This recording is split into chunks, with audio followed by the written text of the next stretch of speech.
nasceu do aproveitamento de uma expressão que existe em termos internacionais há alguns anos, chamado Independent Cinema, o cinema indie. É uma ideia que é um bocadinho diferente na Europa e nos Estados Unidos. Penso que quando adotámos a expressão foi essencialmente para falar de um cinema que fosse autónomo ou mais livre relativamente a uma série de constrangimentos, sobretudo de caráter comercial, que por vezes formatam excessivamente o campo cinematográfico. É um festival em que esta questão da paixão pelos filmes se soma também uma questão de uma grande responsabilidade perante os autores que nos enviam os seus filmes, que é ver estes filmes com o máximo de atenção, dar-lhes o mesmo tipo de oportunidades para depois escolher aquilo que achamos que é mais representativo, significativo, interessante, estimulante, evidentemente para nós, e num contexto também português onde estamos a trabalhar. E é essencialmente, são vários critérios que acabam todos por entroncar numa ideia de que este festival tem que ser capaz de fazer uma espécie de filtro, não é? E o que passa nesse filtro tem que ser mesmo muito forte, muito bom, muito interessante. Senão não estamos a fazer bem o nosso trabalho. Este é um festival com uma clara vocação universal e em que as questões, e não por acaso estamos este ano no Ano Europeu do Diálogo Intercultural, essas questões se põem de forma particularmente viva e aguda. Portanto, o festival acaba por ser também uma experiência de viagem, não é? De viagem por outras geografias, outras experiências de vida, e acaba por funcionar também como um mediador, melhor dizendo, um mediador entre culturas, entre experiências e entre realidades bastante diferentes daquelas que em Lisboa o português do século XXI estará habituado. E eu acho que isto é importante também. Olhar o outro, pensar também às vezes pela cabeça do outro, ajuda-nos também a situar-nos melhor como pessoas, como cidadãos, e portanto este é um festival, obviamente, que essa vocação está provavelmente viva e atuante. E essa também é uma razão de ser, evidentemente, do festival, é que a produção contemporânea tem que refletir algo sobre o tempo que vivemos, não é? Tem que refletir também as questões, as dificuldades, tem que questionar também o meio circundante, e eu penso que o Festival de Cinema, ou um Festival de Cinema que se pretende, um Festival de Cinema independente, tem que ser capaz de refletir também sobre o mundo em que ele é feito.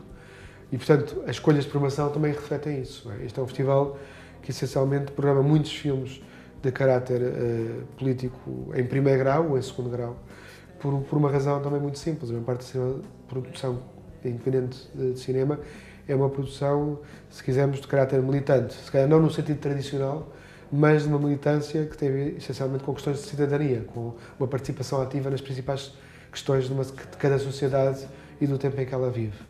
E este festival não é exceção. Portanto, fazemos escolhas que são escolhas também políticas nos filmes que mostramos. Queremos que sejam filmes interpelantes, e os filmes podem ser interpelantes também neste plano, no plano concreto das condições de vida e de existência de uma dada sociedade. Para me referir a 3 ou 4 filmes que acho importantes dentro desta também vocação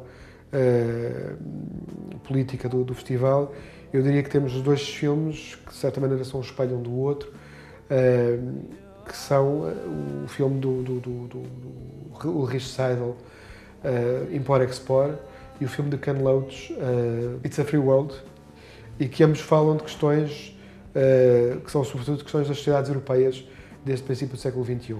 Precariedade de emprego, fluxos migratórios entre países com níveis de desenvolvimento muito diferenciados, exploração do trabalho precário, exploração da mão de obra ilegal, clandestina, e portanto são filmes, são 2 visões muito, muito desencantadas daquilo que podia ser só visto pelo lado positivo, não é? A facilidade de circulação de pessoas e bens dentro do território europeu, a capacidade, digamos assim, à partida de cada indivíduo escolher o sítio onde vive, quando, de facto, muitas vezes por trás dessa maior liberdade estão também maiores constrangimentos e menores liberdades, ou uma redução das liberdades também individuais. Ambos os filmes refletem isso. Os novos pobres da Europa não são, quer dizer, há os novos pobres dentro de cada sociedade, mas essencialmente os novos pobres da sociedade europeia são os imigrantes. E ambos os filmes refletem muito sobre isso. O filme do Ken Loach é sobretudo uma imigração vinda da Ásia e dos países da antiga Europa de Leste. O filme do Ulrich Seidel essencialmente centra-se nos fluxos migratórios entre a Áustria e a Ucrânia, e é uma visão muito, muito cruel daquilo que são, supostamente, as grandes conquistas europeias do alargamento do espaço da União Europeia. É preciso ver o reverso destas coisas também, e este reverso está muito bem dado nestes dois filmes, que retratam essa realidade sem qualquer complacência. Portanto, são filmes fortes, em termos cinematográficos também são filmes fortes, não são escolhidos por serem filmes tematicamente relevantes, são escolhidos também porque são tematicamente relevantes. Eu acho que este ano é um ano interessante porque temos, nomeadamente em relação às retrospectivas, temos 3 excelentes retrospectivas, as 2 delas dedicadas a cineastas, concretamente o Johnny To e o José Luís Garim, e a outra, uma cinematografia que é a cinematografia romena, e eu penso que se calhar são os nomes mais fortes que este festival já teve até o momento no âmbito da sua secção Herói Independente.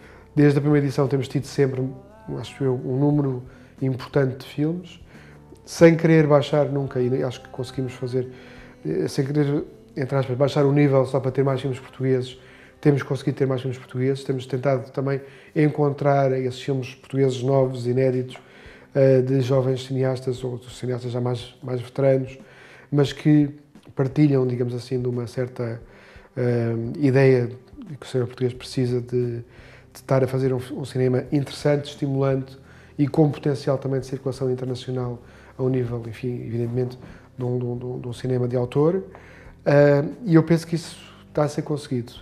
Já temos tido sempre filmes portugueses nas competições nacionais, nas competições de curtas internacional, e temos tido pontualmente longas portuguesas também na competição internacional. E, portanto, na competição nacional como na competição internacional, o cinema português tem que valer por si próprio e temos tido esta posição desde o primeiro ano. Não quer dizer que não tentamos, de várias formas, encorajar, promover e também contribuir para uma maior projeção dos cineastas portugueses, quer nacionalmente, quer internacionalmente. É por isso também que o festival existe e é também uma das suas missões. Bom, eu acho que o Indie Lisboa chama-se Indie Lisboa porque os festivais estão sempre associados a uma cidade, mas quer dizer, quando são eventos ambiciosos, têm sempre que ter essa dimensão nacional, ou até internacional, não é, em alguns casos. A nossa dimensão, evidentemente, é uma dimensão ainda mais pequena do que essa. Eu penso que a cidade de Lisboa é já uma cidade que o Indie conquistou, por assim dizer. Penso que também já conseguimos trazer algum público de fora de Lisboa e que a marca Indie Lisboa já diz alguma coisa a espectadores que não são lisboetas. Daí também a razão também do sucesso das extensões que temos organizado, ou pelo menos do número crescente de extensões que fazemos por todo o país. E nós vemos sempre este projeto como um projeto nacional. Esta designação Indie Lisboa, como digo, está ancorada numa realidade concreta que é o facto de estarmos a trabalhar com a cidade de Lisboa em primeiro lugar, mas este é um festival de cinema português e quer ser um festival de cinema de grande impacto em termos nacionais.